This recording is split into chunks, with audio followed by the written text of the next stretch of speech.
हेडलाईन्सचे प्रायोजक आहे NBC bearings, लांब पळण्यासाठी।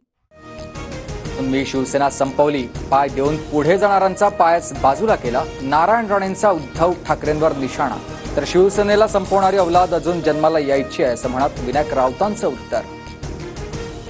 शिवसेनेनं शिंदे अजितदादांच्या परतीचे दोर कापले, जे सोडून गेले त्यांना आम्ही परत घेणार नाही। उद्धव ठाकरे शरद पवारांकडून भूमिका स्पष्ट।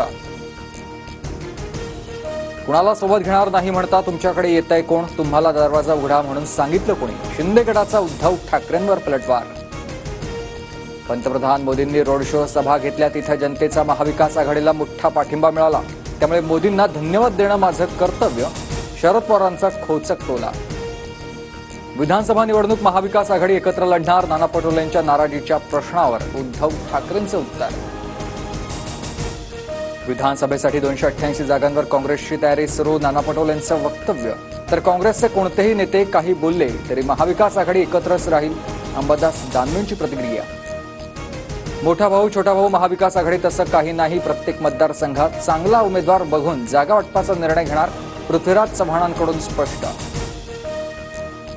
महायुती शिवसेनाच मोठा भाऊ, शिंदे गटाच्या शंभूराज देसाईंसह संजय शिरसाटांचा दावा, लोकसभा निवडणुकीतील स्ट्राईक रेटचा दिला दाखला।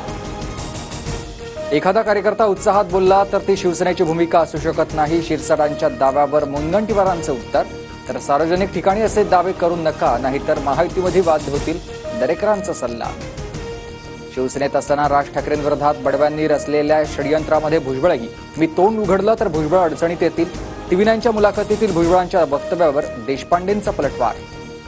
दिल्लीवरून भुजबळांना उमेदवारी फायनल होती, पण शिंदे गटानं नाशिकची जागा सोडली नाही, मुश्रीफांची प्रतिक्रिया।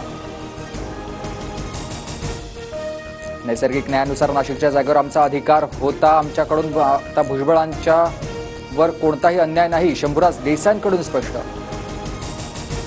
मी नाराज असल्याच्या वावड्या उठवल्या जातात, प्रत्येक बैठकीला जाणं शक्य होत नाही, नाशिकमधील महायुतीच्या बैठकीतील गैरहजेरीवर भुजबळांचं स्पष्टीकरण।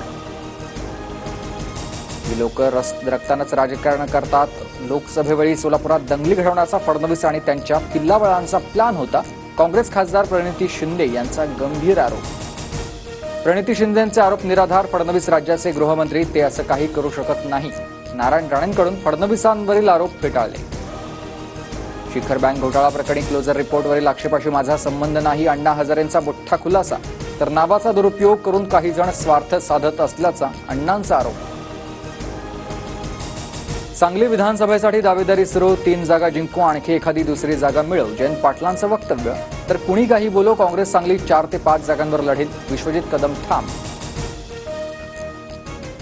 हेडलाईन्सचे प्रायोजक आहे एनबीसी बेरिंग्स, लांब पळण्यासाठी।